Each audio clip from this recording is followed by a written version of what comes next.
My name is Hershkowitz. I'm a lecturer here at Bar-Ilan University, Department of Jewish Thought, Philosophy. And I was asked to speak with you, so apparently we're stuck together for the next 3/4 of an hour, something like that, in the gates of Elul. I'll try to make my presentations something between an academic one and a rabbinic one. Now, there's a big difference. The biggest difference is that when you're a rabbi, you're not responsible for what you're saying. So, whatever. If you find anything that contradicts me, I'll say he's wrong. But as an academic, I can't do that. And I have to be responsible for what I say. So, I'll try not to be responsible and be a rabbi and only look like an academic. Okay. In the gates of Elul, I must say, for me, it causes me to be a bit shaky, you know. It's 1 month from Rosh Hashanah, and Yom Hadin, the day of justice, I would say. And we're all, as Jewish people, we find this day very frightening, I would say. Now, the question is, and I'd like to open the floor for your comments too. The question is there something to be afraid of? There's a very nice joke I heard of, that a Breslever guy comes to Litvak Yeshiva. And he learns there for a day or two, and then it comes Rosh Chodesh Elul, which of course proves that this joke is fictional, because no yeshiva in the world studies 2 days before Rosh Chodesh Elul, but that's another thing. So he comes to this yeshiva, and then they say Rosh Chodesh Elul, they say Hallel and everything, and LeDavid Hashem Ori Veishi after the tefillah, and he starts dancing. So one of the elder students of the yeshiva comes to him and says, you know, really, it's pasnish. Why are you dancing when Elul has come? I mean, in 1 month, we're all going to be in court. The mighty judge of all is going to test us, is going to check our deeds. Did we do well? Did we not do well? How can you dance? So the best of a guy says to the other one, listen, you're right, in a month we're all going to go to court, but the judge, he's my father. So it's going to be okay. Now, it's a nice joke. He's his father, so he has nothing to worry about. But the question is, why didn't the other guy, the Litvak guy, why didn't he realize that the judge is actually his father? And if indeed the judge is our father, why do we have to worry that all of Elul and of Rosh Hashanah? Moreover, the Talmud says that Kol HaOmer HaKadosh Baruch Hu Vatran Yivatru Me'ohi, meaning every person who says that God forgives for everything, his intests should be ripped out. Not such a pleasant view, I would say, because God does not forgive for no reason. We need to do tshuva. We need to fix all our faults. So this is a very big question. Is he our father? And if he is our father, this isn't a real court. And if he's not our father, if he's our judge, why is this guy dancing? And actually, what does it mean? Our relationship with our God, who sent us to do all these missions, quite weird missions, one might say, is our relation to him is like a man standing in court waiting for his sentence. I'd like to focus on Rambam, Maimonides. I think he has some very important insights regarding tshuva. And of course, in his book, Hilchot Tshuva, inside Sefer Hamada, the first chapter, the first part, section of Mishneh Torah, in chapters 5 and 6 of Hilchot Tshuva, Rambam speaks about man's free will. Bchira chofshit, that's how we say it in Hebrew, man's free will. And there's a very important and classic question asked by all of Rambam's commentators. Why does Rambam put this philosophical issue of free will inside Hilchot Tshuva? Actually, it's not the real place to put it in. he should have put it in Hilchot Yesodei HaTorah, which is the first section of Mishneh Torah, the first section of Rambam's magnum opus, Mishneh Torah, Yad HaChazaka LaRambam. That's where Rambam put all of the most important philosophical essences of Judaism. The substance of Judaism, according to Rambam, is of course the presence of God, the understanding that God does not have a body, and that God is above time, and so on and so on. That's where the essence of free will, the idea of man's free will should have been, not in Hilchot Shuvah. Why? What exactly is the connection between Hilchot Shuvah and the free will of humanity? Now, once we understand that, I think we can understand greatly the idea of Elul before Rosh Hashanah. You see, when you look at Rosh Hashanah, and when you look at Yom Kippur, and of course, Aseret Yemei Tshuva, the 10 days of Tshuva in between, you find quite an interesting idea. It says in the Navi, and we all read it in Ta'anit Tzibur, on fasts, Dirshu Adonai bihimatzeo kera'u biyoto karov.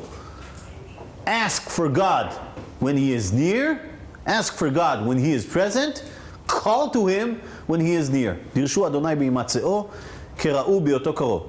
Talmud says, Dirshu Adonai bihimatzeo kera'u biyoto karov, elu aseret hayamim sheben Rosh Hashanah leyom HaKippurim. It is these 10 days between Rosh Hashanah and Yom HaKippurim that God is present, that God is near. Now, why is God present after we went to court?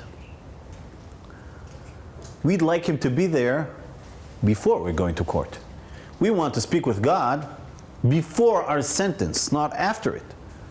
Now, there's no rational explanation for God to come after we all went to court. Since the tzaddikim already got their nice sentence, they have a nice pleasant place in paradise. The Reshaim, they have their Gehinnom. And according to the Gemara in the end of Masechet Yoma, only the Beinonim, only the tiny piece of people, the tiny fraction it depends if it's on speaking only on Judaism or the whole humanity, only a fragment of humanity are Beinonim, are not Tzaddikim on the one side or Reshaim on the other side. So only for them does it matter. These days between Rosh Hashanah and Yom Kippurim, only for them they have another chance to make tshuva and to get to Yom Kippurim in a better way. But what about all of the others? They needed God before Rosh Hashanah, before Aseret Yemei Tshuva. And why is Dirshu Adonai bihimatzeo kera'u biyoto karov only between these days? We wanted Him earlier. Now I think this has to be related to what we asked in Rambam's words. Meaning, one cannot understand the idea of tshuva without understanding he has or she has a free will. As Rambam says, there is nothing more stupid. I'm sorry, he uses these words. He says, do not think, al ya'aleh al da'atcha, ma shechoshvim, tipshei umot ha'olam, the stupid of the Gentiles, ve'rov golmei bnei Yisrael, and most of the clods, I would say, of Israel, that God already decided for each and every one of us how we should look like, how we should act. Should we be tzaddikim? Should we be reshaim? Should we be smart? Should we be ignorant? No. Do not think like that. God did not decide anything regarding our personality, regarding our potential. God only gave us tools. Now the question, if we use our tools or not, that is what will determine how we shall be in the outcome. If one should choose to use his tools, some of us have great tools, some of us have average tools, but if someone would use his tools, would decide to use his tools correctly, he would be a better person. However, if someone would choose not to use his tools correctly or not use them at all, then he should deal with the consequences. That is why Hilchot Shuvah require the understanding of the idea of free will. One cannot comprehend the idea of having the potential of coming back to God, of returning to one's sources, without understanding he and she have a free will, and it's a totally free will. No one has decided anything for us. It is only in our hands. And these days, actually, in a few months from now, actually 2 months from now, in Daled Cheshvan, Tafshin Ayin Daled, 2 months from now, it's going to be 70 years for the death of Rav Kalonimus Kalmish Shapira from the Warsaw Ghetto. Anyone heard of him? Yeah, I wrote several books, Esh Kodesh, Chovat HaTalmidim. Actually, I owe him my thesis, my MA degree, is because I wrote my thesis on his book, Esh Kodesh. And he has a letter. He was a great, great teacher. And he has a letter for a student of his. We don't know what the student wrote to him. We only have the response. But the response actually contains the question. In the response he says, you told me you want to be Gdol Hador, but you aren't succeeding in your efforts of being Gdol Hador. And I'll tell you this. That's what Admon Piaseczna says. You don't want to be Gdol Hador. I know for sure you don't really want to be Gdol Hador. You don't really want to be the great Talmudic master of your generation. Since, had you wanted to be Gdol Hador, you've already been Gdol Hador. There's nothing standing between man's will and reality. Whatever you want, not wish, whatever you really, really want will happen. It will materialize. If you really want to be Gdol Hador, had you really wanted to be Gdol Hador, this conversation wouldn't be necessary. The problem is, says the Piaseczna Rebbe, you don't want to be Gdol Hador. Now this is very delicate what he says. You want to be Gdol Hador. You want to have the will to be Gdol Hador. But that's not what's required from someone who is aspiring to be a master of his field. If you want to be a master, then you have to work for it. And if you don't really understand what's required, there's no chance. Now usually, when someone says, I remember at Shiur Aleph in my yeshiva, I was 17 years old, and the first year at my yeshiva, and on Purim, I got drunk. Can you delete that? Because my children, So I got drunk, and I came to my Rav. It was Rav Sabato. Anyone read his books or anything? Yeah. So I studied in Ma'ale Adumim, and I was drunk, really, not wasted, but yeah.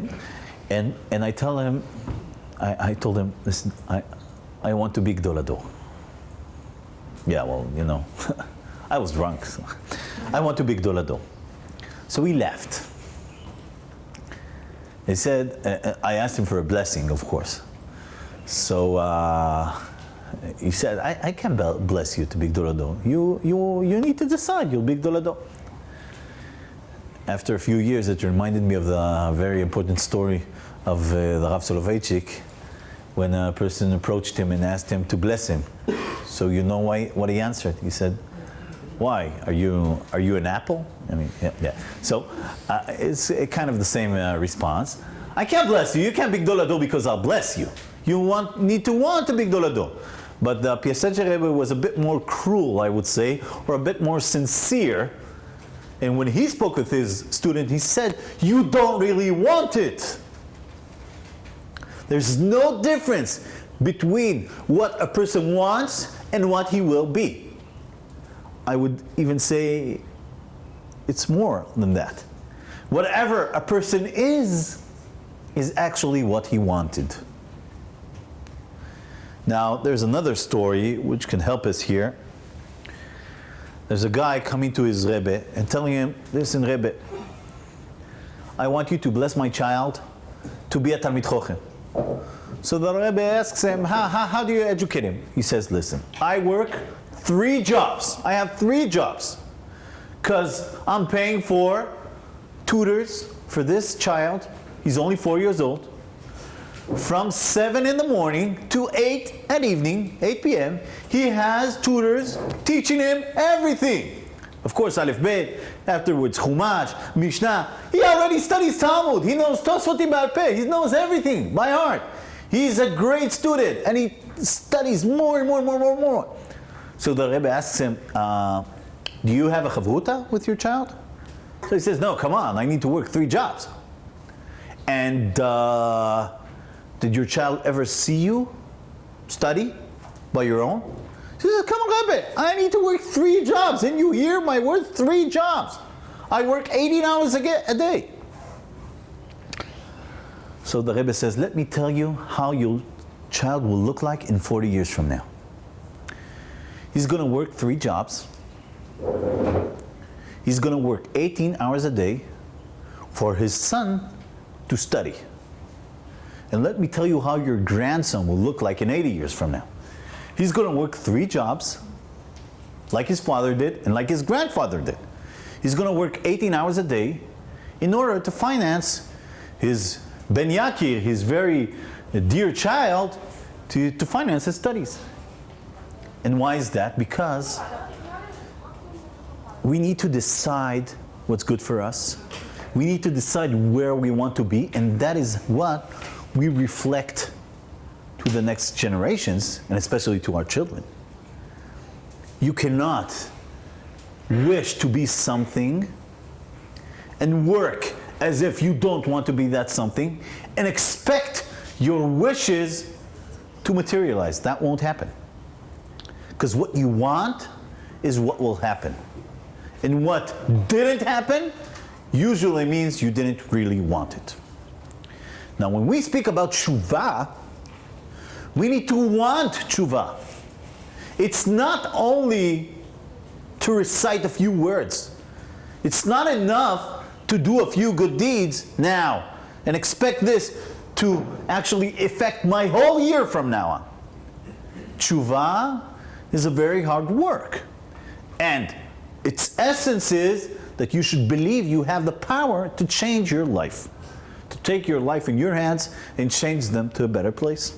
Rambam says that there are few requirements for tshuva to actually be efficient, to actually be accepted by God. First, it's called vidui. Actually, according to Rambam, vidui, the act of saying, I have did this and this and this, is the true mitzvah. The mitzvah isn't tshuva in your heart. It's saying, I have done these faults, I have done these averot, and I'm about to fix them. That's the real idea of tshuva. Now, the first part is charata. I must regret what I've done. And the second most important part is Kabbalah La'atid. I take upon myself the obligation of not committing these faults again. Now, people ask, how can one take this obligation and say, I will never do this thing again? I mean, let's face it, that's why we have Rosh Hashanah and Yom Kippur next year too. Because, well, as it says, you know, in Yom Kippurim, we have Ne'ilah, Shema Yisrael, Adonai Eloheinu, Adonai Echad, Adonai Eloheinu, Adonai Eloheinu. And 2 minutes later, Vehu Rachum Yichaper Avon, Velo Yashchit. What Avon? What faults are you talking about? Well, apparently we had enough time. It was 2 whole minutes. And Lashon Hara, yeah, the Chazan was so-so, and the Rebbe's drasha was terrible. He said the same thing last year, and how can you know? You slept. But never mind, you know. Meaning we know we will commit these sins again and again and again. So how can we do tshuva and say, I will never return to this chet again. I will never commit this sin again. That's lying. The thing is that when a person recites the vidui, when a person says and does tshuva, he must really believe it's in his hands. Now what might happen, and actually usually happens, is that we slip our grip on our future, on our powers at one point or another. But it doesn't say we didn't really want it at that point. When we said tshuva is a need for a true reflection in the outside of what I believe in what I want in the inside. I need to say sincere words. I need really to believe that it is in my power. And if I won't believe it's in my power to fix my faults, then actually I can't fix them. And Rambam says, when does the tshuva get accepted? עד שיעיד עליו יודע תעלומות שלא ישוב לזה החטא. When God himself testifies that this man is okay. How the hell do we know when God testifies that we're okay? How can we guess? How can we have a hint of what God thinks of us? As there's a nice saying in Hebrew, I don't know how you say it in English, that the one is a tzaddik nistal. Yeah, he's a hidden tzaddik. He's so hidden, even God doesn't know he's a tzaddik. He's such a hidden tzaddik. He's a tzaddik nistal. So, how can I be such a tzaddik that God himself will know I am a tzaddik and he will tell me you're okay? Thing is, we never know. But God knows what is a tzaddik when he wants to be tzaddik. Now, Aristotle said once that man is where his mind is. You are where your mind is. Now, I'm going to try and modify Aristotle. God isn't where his thought is. Man isn't where his thought is. Man is where his will is. What you want, really, really want, and you're willing to do what's necessary for your wishes to materialize, that is where you really are. Now, I asked, why do we have a Aseret Yemei Tshuva, the days in which God is close to us, after Yom Adin, and not before it, which doesn't make sense. Now the thing is here. We really don't want to do tshuva. Really, we don't want to do tshuva because God is close. We don't want to do tshuva because the judge is our Father. Not because God won't let us off the hook. He might let us off the hook because He's our Father.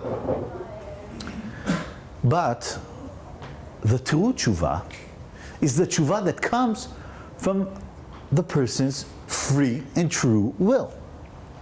Let's take an anecdote from a different world.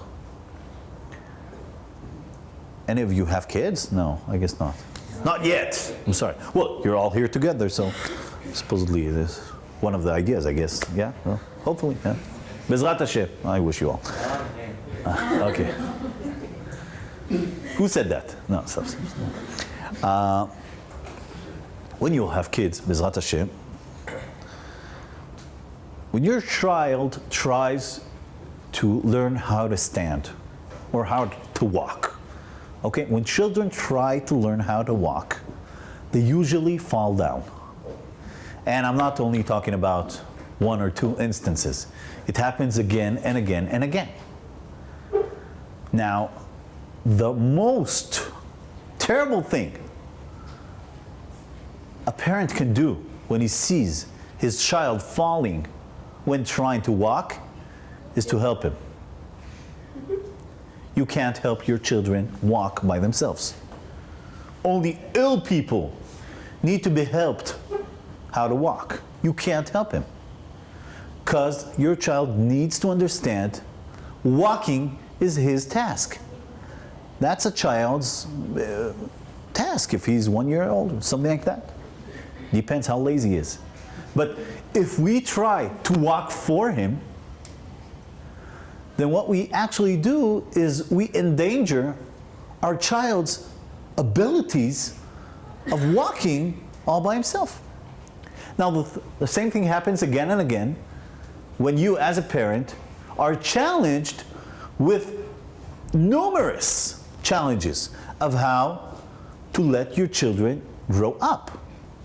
You can't walk instead of your children. You can't eat nicely instead of your children.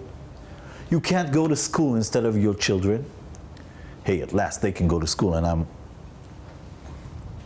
I'm done with it. I hated school.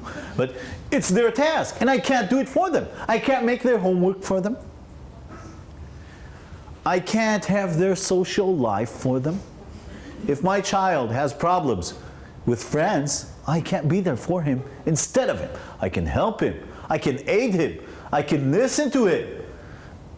But I can't talk with his friends instead of him. I can't invite his friends over if he doesn't want them to be there. I can't. As I can't study in the university instead of my children. It's not a possibility. Same thing goes to God. If we want to have true tshuva, we can't have it because God is there for us. Because if He is there for us, it only proves one thing. We don't have a free will. Meaning, it's not such a goiseglik to see a man coming to court as a defendant and begging for mercy. Every defendant in the world begs for mercy. Moreover, every defendant in the world is innocent. Of course, if you ask him, they're innocent. But they all beg for mercy. Why? Because when you see the court, you shake. You're terrified. Everyone is terrified. By the way, I was once summoned to court to give a testimony, and I was terrified. Terrified! I knew exactly what happened. I saw it in my eyes. I wasn't the man defending myself, but I was terrified. It's a frightening place, indeed. But how do you look at people who beg for mercy in court, while outside of the court, they did whatever they wanted? How do you, as innocent citizens, look at them? It's pathetic. It's not real. In Israel, there's a joke. Apparently, it's not a joke. It's real. But almost everyone who is a defendant in court becomes a Baal Tshuva. They have this great kippah. They have a nice beard. Only the men. They have a nice beard. They come wearing a suit. Oh, suddenly they made tshuva in prison. Why? Because they think that the judges are affected by seeing a beard and a tzitzit. There was this terrible incident a few months ago of a guy who killed his parents because of debts he had since he was a gambler. Terrible. And suddenly he's a tzaddik. He goes with this beard. I have no idea how he grew that beard so fast. But hey, suddenly he's a great tzaddik. Now, how do we look at people doing tshuva only because they're summoned to court? It's pathetic. It's not real. Does anyone actually believe this man has made a tshuva? Does anyone actually believe his spiritual efforts are worth something? Everyone understands it's a mask. It's a costume. It's a disguise. And what does it disguise?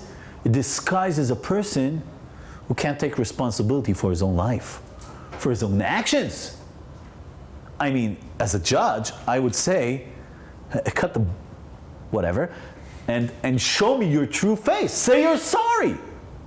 Say you're sorry. Take responsibility. Say, I did a mistake, a terrible mistake. I understand it affects dearly my best beloved people and friends and family. And I hope the judge, the court, will find mercy for me. I would appreciate that. I'm not sure I would call him innocent, but you know, you can appreciate it. It means this person did something. He had some efforts. He understood. He needs to do some thinking. But if someone comes to me with a disguise and tells me not to treat him the way he really is, but to treat him the way he looks like, that's malarkey. It's not true. Now, if we had a Seder Yemei Tshuva, the 10 days in which God is close, God is near, He is present, if we had these days before Rosh Hashanah, then what does it say about our tshuva efforts? It means the only way we can actually think again about our deeds, about our problematic decisions, the only way is when we feel our Father is just above us. Too late. We need to do this rethinking. We need to do tshuva before God is present. Then why actually is He present after we did tshuva? Because then the time of forgiveness comes.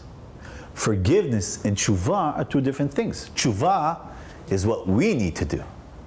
But we can't forgive ourselves. We need God to forgive us. After we make tshuva, God comes and He forgives. קרוב אדוני לכל קוראיו, לכל אשר יקראוהו באמת. God is near to all who call Him. Those who truly call Him. That's when He's near. Now, as a suggestion, I told you I'll speak 45 minutes, and I usually speak 2 minutes less than what I'm supposed to. Because I once read that a Magid Shiur went to the Chazon Ish and he asked him, why doesn't anyone listen to my shiurim? No one listens. So the Chazon Ish asked him, how long are you shiurim? So he said, about an hour. So the Chazon Ish says, wait, what's about an hour? How long precisely are you shiurim? So he says, an hour and 2 minutes.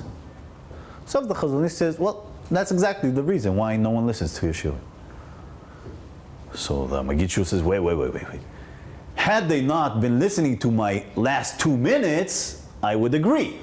But they're not listening to the whole hour altogether. So that's not their excuse. So the Chazon Ish said, listen, if you have a space, something like that, of, I would say, what's that, 5 feet? Something like that, yeah, 5-6 feet there, yeah? Try putting a cabinet of 5 feet and 2 inches in it. Try fitting it inside. Now, it's not only those last 2 inches don't get inside. It's the whole thing doesn't fit. Same thing with your shiurim. Now, if I finish 2 minutes earlier, everything gets in and you're all going to remember it by heart. So I can be... Now, just in an ending note, and this is very important in my point of view. We say in Rosh Hashanah, after the Tkiot, Hayom harat olam, Hayom ya'amid b'mishpat kol yetzurei olamim, im kevanim ve'im ka'avadim. Now, I guess every one of you came to here using the airport, right? Now, when you come to the airport, you have the customs, okay? Now, once, and nowadays they don't do it, but once they had the green lane and the red lane, right? The red lane is for those who have something to declare, and the green lane is for everyone, because no one has anything to declare. Now, there's a joke here in Israel. There was a comedy show, and one was caught by the customs, and they asked him, "Do you have anything to declare?" "Yes, vive le state of Israel." Yes, he had something to declare. Yeah. So no one has anything to declare. But listen, hayom harat olam hayom im kevanim im keavadim. I mean, you have two options. How do you want to go to court? Do you want to go like sons or like slaves? Now, let's check. How many of you would have wanted to go to court as slaves of the judge? And how many of you would have wanted to go to court as the judge's sons? Yeah, I guess everyone would want to go to court because no one has anything to declare, of course. We have nothing to declare. We didn't buy anything. We're okay. Now, it doesn't make sense. What do you mean, im kevanim, im kavanim? Who decides if we go to court as sons or as slaves? Reb Chaim Shmulevitz was Rosh Yeshivat Mir, said once, and this is very important, we decide. It's our decision. We decide if we go to court as sons or as slaves. How can we decide? The question is very simple. How do we treat one another? Meaning, look at two slaves getting one job, one mission. You have to do this and this in an hour. Now, what do two slaves do? Every one of them tries to do the whole job by himself, and if he's able to sabotage the other slave's work, then why not? Every slave wants the master's, understanding of how great he is, how important he is. Why? Because he doesn't want to get kicked out or kicked. No one wants not to succeed, especially not when you're a slave. Ask every teacher here in the university. Sorry. No, that was a lame joke. Every person wants to be treated as a son. Why? Because if you give a mission to two brothers or to two sisters and you tell them, this is what you have to do. Now, I'm not talking about tidying your room, because, I was a child too. And as a grown-up, of course, I always liked to tidy, but as a child, I hated it. So, but I'm talking about a real mission. This is a real mission, and two brothers or two sisters have this mission, and it's a life or death mission. How will you identify if they're slaves or if they're brothers? Because between brothers and sisters, there's brotherhood. There's responsibility. There's an attitude who reflects their inner linkage. They have to be together. Now, Rav Chaim Shmulevitz says, im kevanim, im kavadim. What God looks at in these days is how we treat one another. If we treat one another as if we're slaves, that means we identify ourselves as slaves. And when slaves go to court, you don't always know how the outcome will be. But if we treat ourselves and our fellow brothers as brothers and sisters, if we feel responsible for them, if we want only good for them, if we make great effort in helping them and aiding them in their spiritual and physical efforts, that means, and it shows to God, that we are His sons and daughters. It shows to Him that we want the green lane. We have nothing to declare. And I'll just try to summarize everything. When we speak of free will, it's the understanding that we have our fate in our hands. It's our mission. We can't expect God to do our spiritual efforts, to do our tshuva. It won't happen. And once we understand it's our mission, we must understand that it's our mission doing it by ourselves without God's specific providence on our heads at that exact point. Afterwards, when we did tshuva, and when we came to court, we want God's forgiveness. But the responsibility for having my own wills, having good wills, having good deeds, having the way to enter the gates of Elul and Rosh Hashanah and Yom Kippur, the responsibility is fully and solely ours.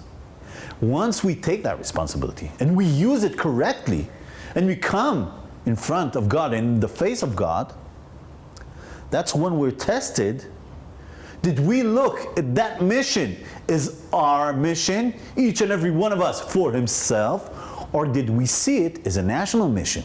As a mission testing not only our specific powers, our private and individual powers and wills, but also the nation's wills, the brotherhood, the sisterhood, the understanding that this is all of us together. The whole story is talking about us and not only about me. And Be'ezrat Hashem, after we do these efforts and after we indeed make tshuva, and not only a private tshuva, but a social, a public tshuva, and Be'ezrat Hashem, Klal Yisrael will, of course, have their sentence be a good sentence. ניכתב ונחתם כולנו לאלתר לחיים טובים בספרם של צדיקים גמורים. I wish you a very nice, pleasant here in Israel, even though it's August. Well, you know, and a very good and happy New Year and success in whatever you choose to do. Bye.